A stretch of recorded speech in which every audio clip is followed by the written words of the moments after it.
Boa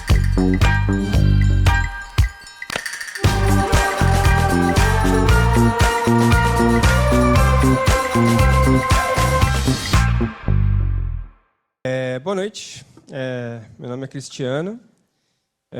Bom, vocês podem ler aqui sobre mim, não estou aqui falar sobre mim mesmo, vamos falar de modelos fundacionais. Quando a gente fala de IA e de Machine Learning, que às vezes a gente usa essas coisas como se fosse a mesma coisa, mas, enfim, tem diferenças filosóficas, mas quando a gente fala de IA hoje em dia, quase sempre, tudo que você não consegue deixar de ouvir falar, mesmo que você queira, é de modelos geracionais, né? Modelos que esses modelos eles recebem um conjunto complexo de dados, uma sequência, uma matriz, alguma coisa complexa, e eles geram uma outra sequência complexa de dados. Pode ser um texto, pode ser imagem, sons, etc. Né? Mas no dia a dia da maioria das empresas que estão tentando resolver problemas, o que a gente vê muito é o que a gente chama de modelo preditivo. Bom, tem N nomes, né? Mas um dos nomes é o modelo preditivo, que muitas vezes você recebe, esse modelo recebe um conjunto de features, que são números, são categorias, são às vezes... E pode ser também texto, pode ser também imagem, pode ser qualquer coisa, na verdade.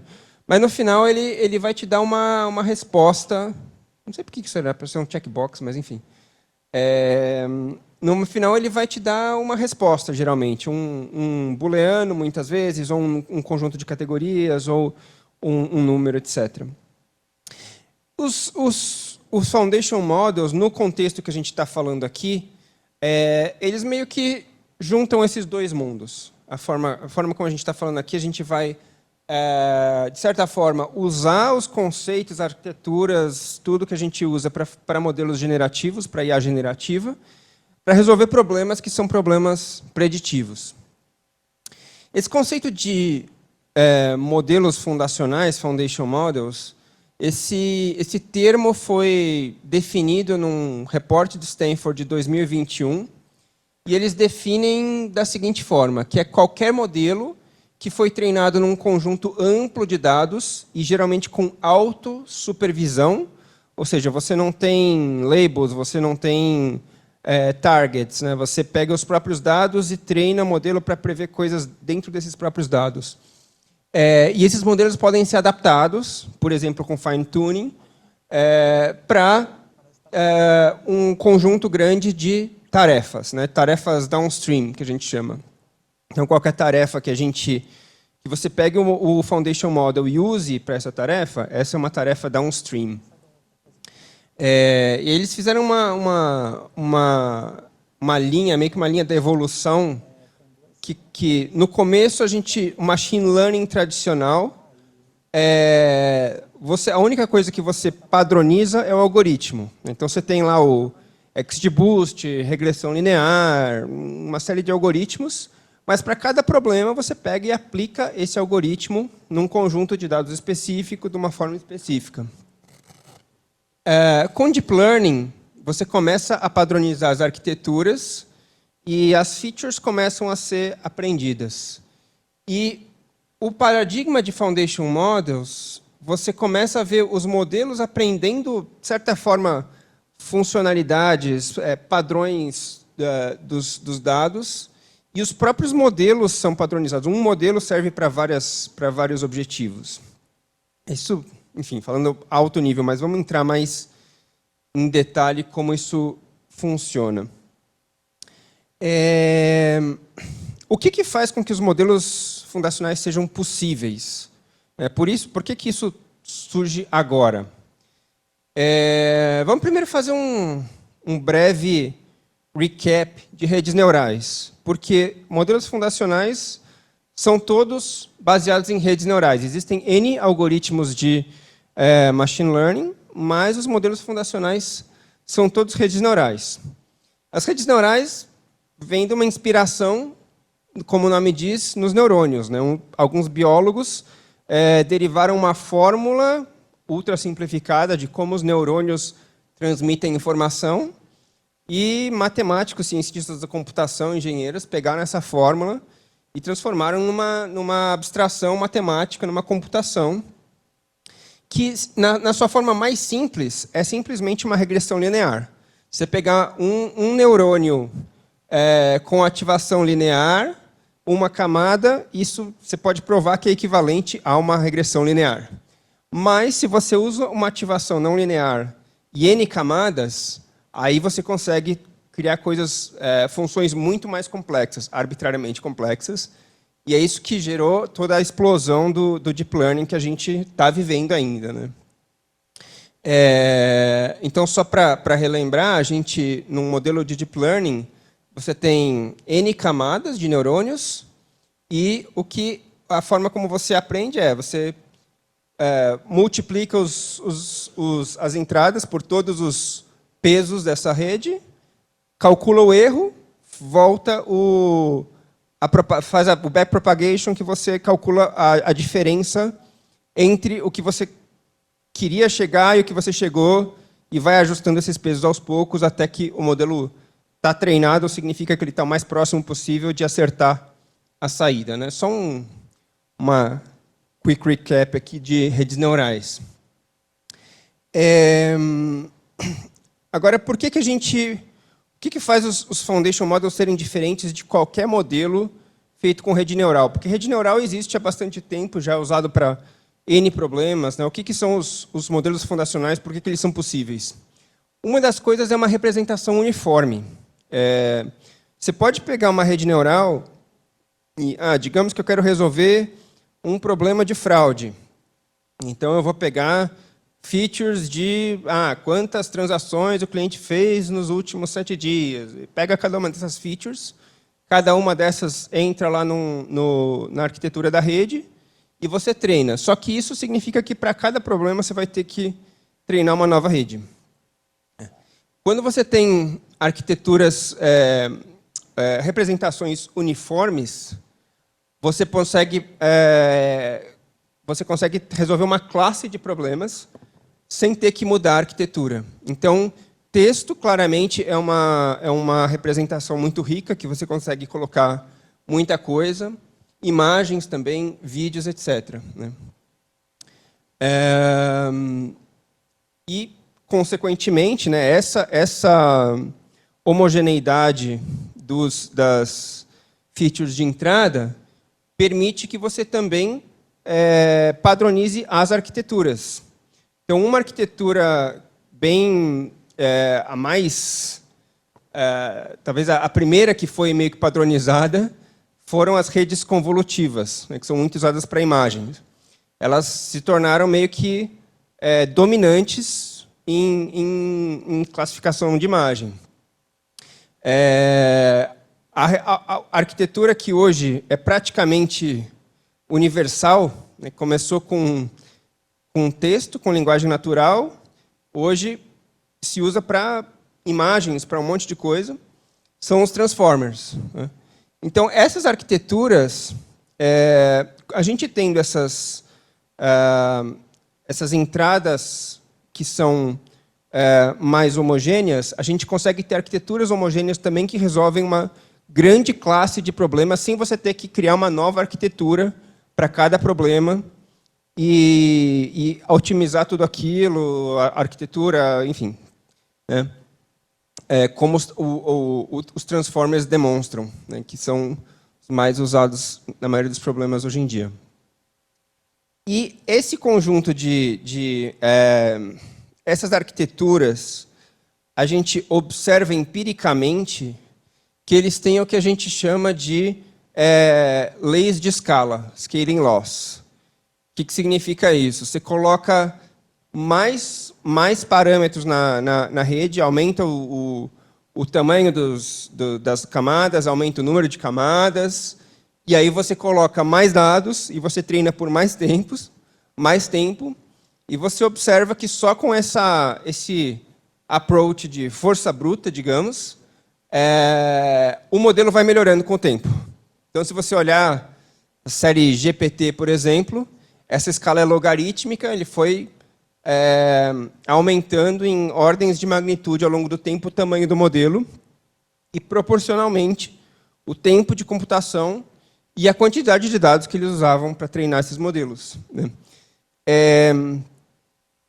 Isso é importante porque significa que a limitação não é mais a nossa capacidade humana de resolver o problema, de pensar, para melhorar isso, eu tenho que mudar isso na arquitetura, eu tenho que colocar mais isso.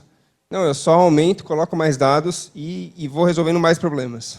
E a gente está ainda observando as consequências dessas leis de escala.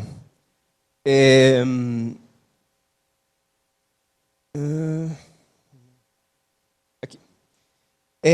Uma outra coisa que a gente observou nesses modelos de deep learning é que, se você olhar para camadas intermediárias dentro de uma rede neural, você tem representações cada vez mais abstratas daquilo, da entrada.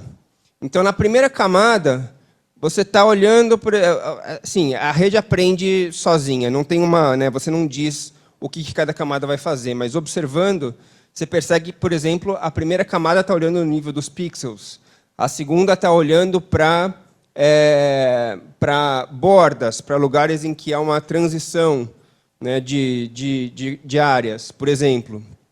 Até que você chega, se você pegar a saída de uma das camadas superiores, você pega um vetor que você consegue fazer aritmética com ele. Então, esses exemplos aqui, por exemplo, você pega o vetor que representa um homem com óculos, tira o vetor de homem sem óculos, adiciona o de mulher sem óculos, você consegue gerar uma imagem de uma mulher com óculos. Então, esse aprendizado de representação é um conceito fundamental de modelos fundacionais. É isso que faz com que eles possam ser fundacionais, porque eles não estão só aprendendo a relação entre uma certa entrada e uma certa saída, mas eles estão aprendendo, entre aspas, porque isso pode ser polêmico, mas conceitos, né, coisas que são de mais alto nível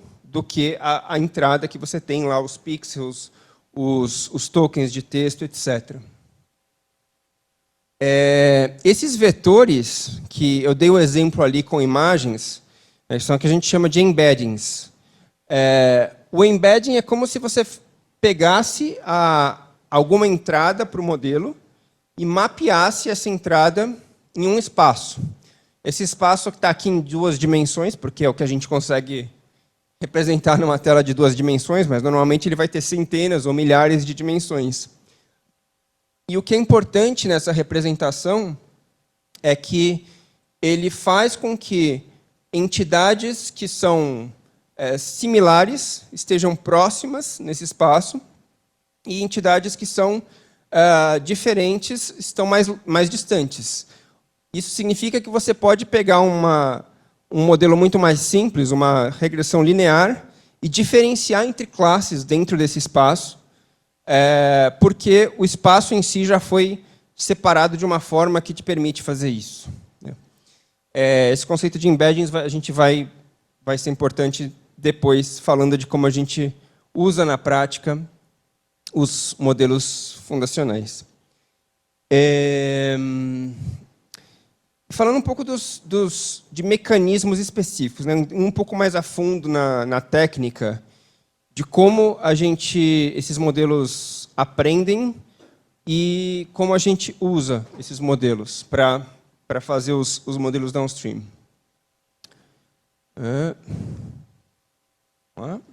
Boa.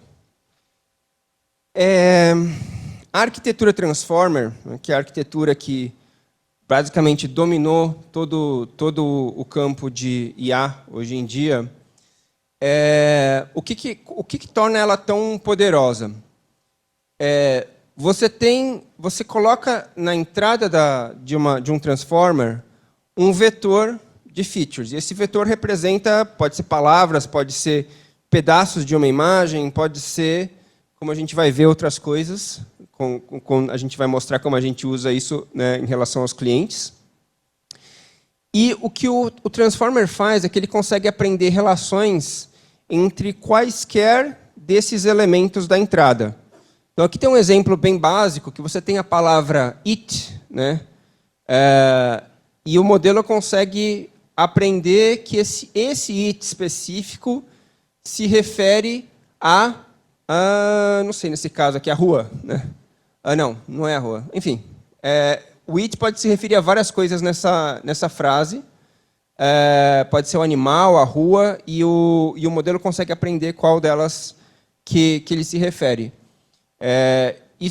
Essa composição de significados permite que você aprenda estruturas muito mais complexas, que permitem que ele aprenda relações que não são necessariamente óbvias entre as features de entrada. Então, o GPT, todo mundo conhece o ChatGPT, mas eu não sei se todo mundo sabe que GPT é uma arquitetura de modelo, né, que inicialmente era open source, até o GPT-2, eles abriram o código, você pode pegar o código lá e treinar o seu próprio GPT. E o GPT ele é simplesmente um transformer que ele é treinado para adivinhar o próximo token. Token é um pedaço de uma palavra, ou uma palavra inteira em alguns casos, né? Às vezes um caractere. E você simplesmente treina o modelo para prever a próxima palavra. E como ele é um modelo profundo, que tem aquelas camadas, nesse processo de tentar adivinhar a próxima palavra com um contexto grande, ele acaba sendo obrigado a aprender conceitos mais complexos. É isso que traz o poder para esses modelos, né? É o poder da lei de escala. E como é que você usa esses modelos? Beleza, eu treinei um modelo para prever o próximo token. Isso já é útil para eu fazer um chat, né? Um chat GPT da vida. Mas e se eu quero usar ele para outra tarefa? Eu quero usar para ver se uma transação é fraudulenta. Eu quero usar para saber se o cliente vai comprar um certo produto ou não. Enfim, qualquer tarefa que você precise tomar alguma decisão. Que não é necessariamente uma coisa tão óbvia de você se fazer treinando com dados abertos, nem só prevendo o próximo token. Uma forma de você fazer isso é você pegar os embeddings. Os embeddings são a saída de uma camada, da última camada de transformers do seu modelo. E esses embeddings são aquele vetor que representa a sua entidade, né? Esse vetor ele pode ser simplesmente usado como features de um modelo tradicional. Então, como a gente viu ali antes no slide dos embeddings, você pode treinar até um modelo linear, ou às vezes um modelo de árvore, para, dado o embedding de uma entrada que você tem, para ele classificar aquilo que você quer. Uma outra forma ainda mais poderosa de fazer isso no fundo, fazer a mesma coisa, de usar os embeddings, só que, em vez de você ter um modelo profundo que gera os embeddings, você usa os embeddings estáticos, você muda a camada de cima do modelo profundo. Em vez de treinar para aprender o próximo token, você treina para aprender, seja lá o que for que você quer prever, né? A transação fraudulenta, a venda do produto, etc. E aí você pode permitir que o modelo aprenda, altere os pesos de todas as camadas. Então, isso vai dar uma possibilidade dele especializar o conhecimento dele para aquele problema que você está querendo resolver. Então, a princípio, você consegue tornar uma representação mais rica. O trade-off disso é que você está treinando um modelo maior, então o custo vai ser maior, a latência para você servir esse modelo vai ser maior. Então, é um trade-off que você, dependendo da aplicação, pode valer a pena ou não você fazer isso, né? Fazer o transfer learning.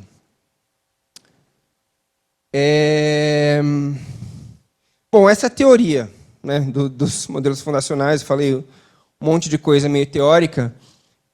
Mas como que isso está sendo usado na indústria, né, para resolver problemas reais? Bom, quem trabalhou já com modelos de machine learning deve ter gastado uma boa parte do seu tempo fazendo feature engineering.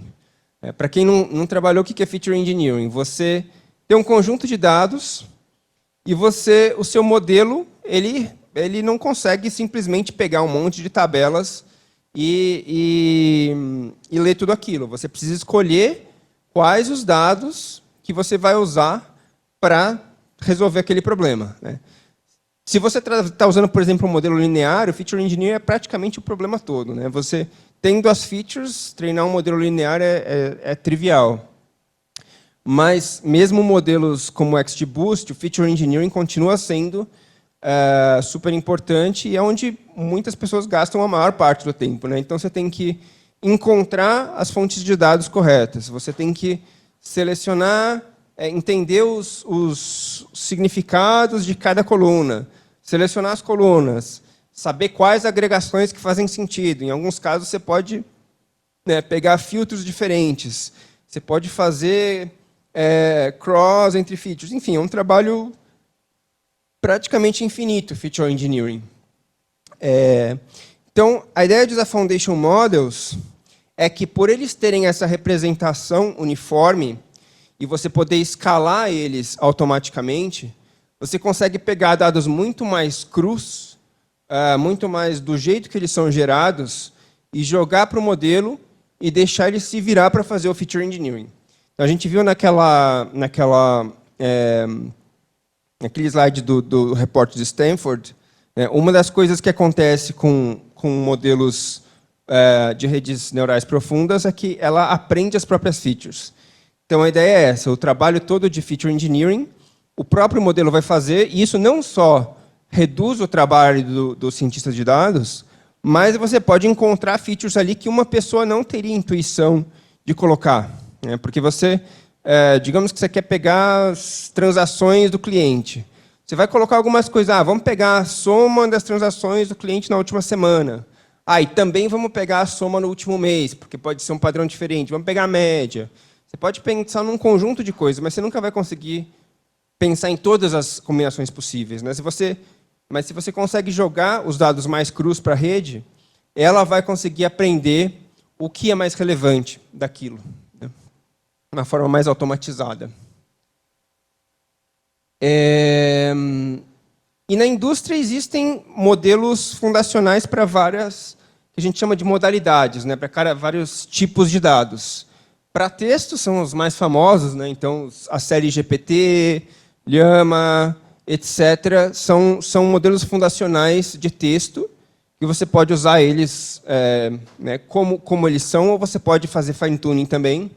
Existem modelos para vídeo, para imagem, para voz, tem o Whisper, que é famoso, mas a gente não tem modelos para que sejam open source, abertos, que entendam o comportamento de seres humanos, porque isso é dependente de cada aplicação, de cada indústria, de cada domínio, etc. Dando um exemplo de um domínio em que isso é super claro, é reconhecimento de imagem, né? Até 2011, existiam... isso aqui são os scores de erro de uma competição, né, da competição em cima do dataset Imaginet. Então, quanto menor o erro, melhor o modelo. Até 2010, 2011, o approach que as pessoas usavam eram modelos simples, com bastante feature engineering em cima. Em 2012, veio o AlexNet, que era uma rede neural que ela não só teve uma performance muito melhor do que os modelos anteriores com feature engineering, como dali para frente, como não tinha que fazer um trabalho infinito de feature engineering, a cada ano essa arquitetura do modelo era melhorada e os scores foram despencando ao longo do tempo, né, de 0,16 para 0,023 em 2017. E aí surgiram os modelos fundacionais de imagem, que até hoje você pode pegar um YOLO, um modelo pré-treinado em um conjunto de imagens, fazer fine-tuning para o seu problema. Esse é um domínio em que a gente tem modelos fundacionais abertos disponíveis, né, e foi muito efetivo isso. Agora, partindo para a indústria, vocês talvez tenham visto, porque esse artigo eu vi bastante gente postando por aí, a Netflix fez um blog post sobre como eles criaram os foundation models próprios deles.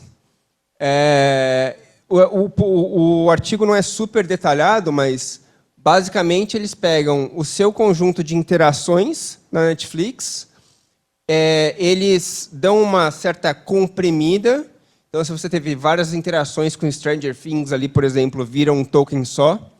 E eles treinam um modelo de sequência mesmo. E esse modelo pode prever qual que é o próximo item do catálogo com o qual você vai interagir. Então, eles usam isso não só para prever diretamente qual o item do catálogo que você vai interagir, mas eles também fazem fine-tuning para qualquer aplicação que eles precisem prever o comportamento do cliente. E aí, entrando, vindo para o exemplo aqui do Nubank. Alguns anos, quantos anos? Acho que foi uns 2 ou 3 anos atrás, a gente publicou também um artigo explicando o Precog, que é um sistema que continua, tá? Ele foi feito há alguns anos, mas ele continua sendo usado, que ele é um sistema em tempo real, baseado em embeddings, para prever o comportamento do cliente. Então, o que a gente fez? A gente pegou tudo que o cliente faz no aplicativo. Toda vez que você clica um botão, muda de tela, etc., aquilo gera um evento que é logado. Então, a gente treinou um modelo que calcula embeddings em cima desses eventos. E aí, quando o cliente, a aplicação inicial desse sistema foi para atendimento ao cliente. Então, o que acontece? Quando você liga para o Nubank, eu não sei se colocaram, mas até recentemente não tinha, na época, não tinha URA, né? Não tinha você digitar 1 para uma coisa, 2 para outra coisa. Você cai direto no atendente. Só que a gente quer, se possível, te passar para o atendente especialista, porque existem atendentes que são generalistas que vão te redirecionar, mas isso é uma experiência pior. A gente quer te mandar para o atendente especialista, né? Então, a gente usou o Precog para, dado o conjunto de atividades recentes que você fez no aplicativo, te enviar para o atendente mais especialista, se houver uma certa confiança, né? Então, isso a gente treinou esses modelos com os embeddings dos eventos, juntou esses embeddings dos eventos com features tradicionais sobre o cliente e treinou modelos para fazer essa previsão. E tem outras aplicações em cima desses mesmos embeddings. Então, ele foi um precursor dos modelos fundacionais nesse sentido de que você tem um conjunto de embeddings que pode ser usado para N coisas que vão prever o comportamento do cliente em tempo real, com um conjunto de eventos de comportamento dele. Acho que... Próximo... Boa. E agora eu vou passar para o Rafael para falar da iniciativa de Foundation Model mais recente. Valeu, obrigadão, Cristiano.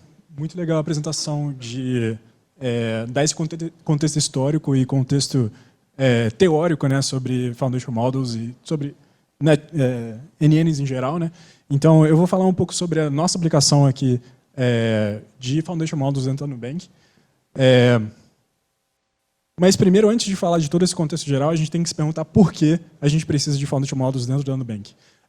Por que a gente não pode só usar modelos downstream? Por que a gente só pode usar modelos específicos para cada uma das aplicações? Mas antes da gente olhar do porquê, vamos tentar se estabelecer dentro do contexto geral dos dados, né? Assim como nós, como os engenheiros de machine learning, a gente tem que entender se um modelo é bom, não é simplesmente só porque a arquitetura é boa, mas muitas das vezes é porque os dados são bons.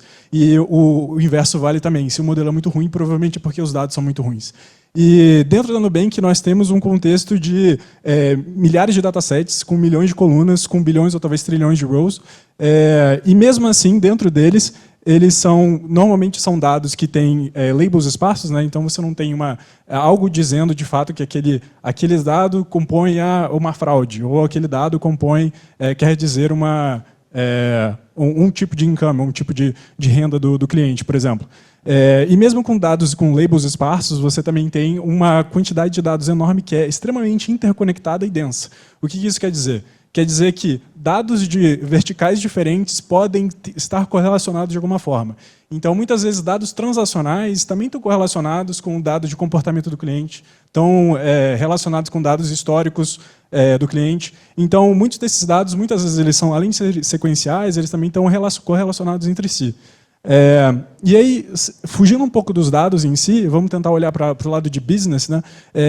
Quando a gente olha para as aplicações desses dados dentro da Nubank, a gente vê que os problemas, muitas vezes, eles são compartilhados entre si, eles têm dados compartilhados entre si. Os priors, né, as raízes do problema, eles vêm de dados das mesmas verticais, né, das mesmas raízes. E isso que meio que influencia a gente a tentar olhar esses dados com uma visão de autossupervisão, né, o self-supervision.